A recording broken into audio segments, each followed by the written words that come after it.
Je te donne quelques skills, quelques techniques stratégiques que moi j'emploie quand je suis face à quelqu'un qui ne m'apprécie pas au travail, que ce soit un supérieur, que ce soit un collègue, pour que tu puisses aussi, si tu juges que c'est une bonne façon de faire, agir de la même façon afin de ne pas que ton expérience au travail soit désagréable. Parce que pour moi, il est inconcevable qu'un être humain comme moi se lève chaque matin, comme moi je me lève, laisse sa femme ou ses enfants à la maison comme moi je le fais, et vienne me pourrir la vie où je suis censé gagner mon pain. Pour moi, ça ne passe pas dans ma tête. Que tu sois un supérieur, que tu sois un collègue, pour moi, c'est inconcevable. Et je ne vais jamais, au grand jamais, laisser quelqu'un venir me pourrir la vie. J'en ai rien à foutre de toi. En fait, ce qui m'énerve même le plus, c'est que plus tu es un chef, un supérieur, plus il va être encore beaucoup plus, plus encore énervé du fait que tu veuilles m'imposer des choses qui sont injustes, qui sont illégales. Et je vais te donner des stratégies sur la façon dont moi je réagis quand je sens qu'il y a une forme d'intimidation. Et je vais beaucoup plus parler d'une intimidation beaucoup plus indirecte. Parce que dans le milieu professionnel, tu vas beaucoup plus faire face ici au Canada, au Québec, à des intimidations où les preuves ne sont pas palpables, où on ne peut pas prouver. Ok? Une intimidation non verbale, qui n'a pas de traces, qui n'a pas de preuves. Une intimidation où on va te rendre mal à l'aise, où on va te faire sentir comme si tu es indésiré. C'est ce type d'intimidation que je vais mettre à nu aujourd'hui. Et je vais pas parler longtemps pour que ce soit beaucoup plus clair et que tu puisses, si possible, agir de la façon dont je fais, si tu juges que c'est la meilleure façon. Et si tu trouves que ce n'est pas la meilleure façon, ben dis-moi comment tu réagis pour que ça puisse nous instruire tous en fait. Moi, quand c'est un supérieur, par exemple, que je trouve qui est désagréable, qui manifeste une forme d'intimidation indirecte, parce que, je sais pas moi, parce que ma tête ne plaît pas à ce supérieur-là, ou bien parce que, je sais pas, peu importe sa raison, moi, ma stratégie, c'est quoi? C'est que je suis excellent dans mon travail. Parce que si un supérieur ne t'aime pas, quelque part, il va te mettre des pots de banane pour que tu glisses afin de trouver des justificatifs pour te renvoyer. Et ne compte pas toujours sur le syndicat parce que dépendamment de la profession que tu te trouves, dépendamment de l'entreprise où tu te trouves, il y a des syndicats qui sont beaucoup plus performants que d'autres. Ok?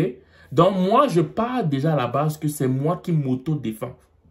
Donc quand je vois qu'il y a un supérieur qui est désagréable envers moi, qui agit d'une façon que tu ne sais pas ce qu'elle veut, elle t'aime, elle ne t'aime pas, dépendant de ses humeurs et tout, elle agit, tu n'existes pas à ses yeux. Moi, la première des choses que je fais, c'est que je ne réponds pas à ça.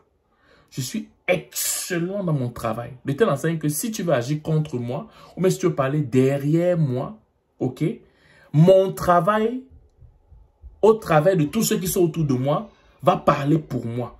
Et le supérieur, là, va se sentir lui-même ridicule.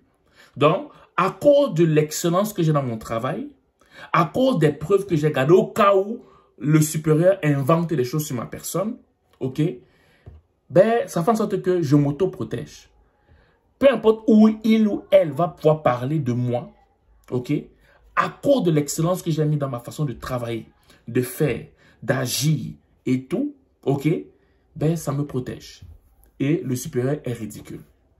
Mais si le supérieur vient me parler de face, de façon directe, et je baisse pas ma tête, je te regarde droit dans les yeux, je te réponds aussi. Mais je ne te réponds pas de façon sauvage, je te réponds selon mes droits.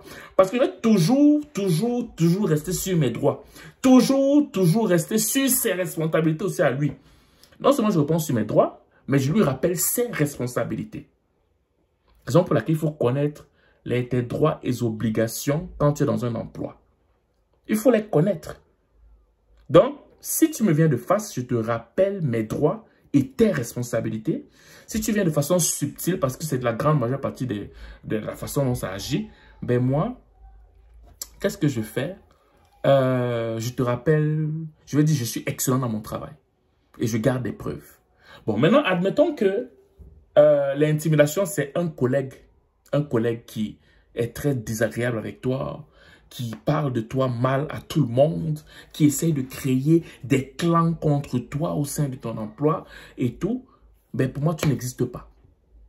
Oui, parce que c'est pas vrai que quand je vais arriver à la maison, tu as laissé ton chez toi, je l'ai de chez moi, tu veux me pourrir la vie sous prétexte que tu es avantagé. Je ne sais pas qu'est-ce qui t'avantage au sein de l'emploi. Ça peut être la couleur de ta peau, ça peut être que ton ancienneté, ça peut être tes affinités envers un supérieur. En fait, tu te sens supérieur à moi sous prétexte que, genre, il y a quelque chose qui t'avantage. Ben, pour moi, tu n'existes pas.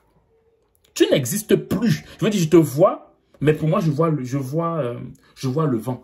Tu n'existes pas. Mais bien avant d'arriver à ça, je vais parler d'abord à un supérieur compréhensible.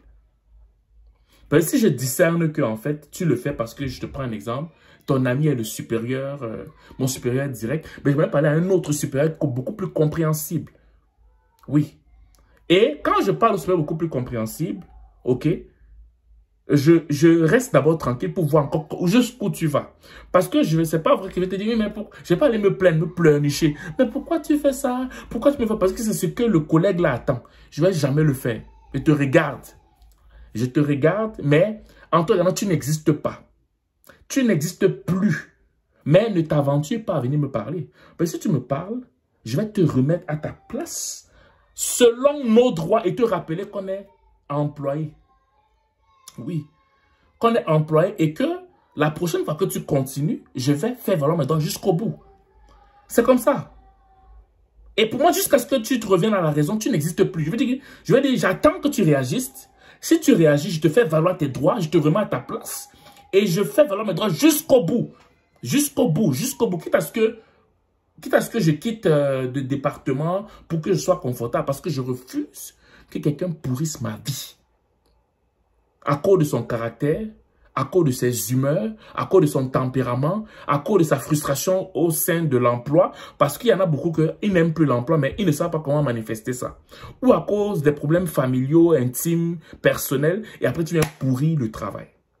Voilà, je fais valoir mes droits. Ok. Donc, ne te laisse pas intimider par des gens qui sont des fois coincés.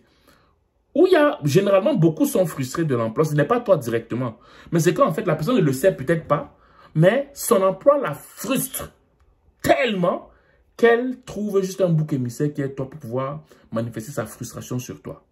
Et ne te laisse pas faire.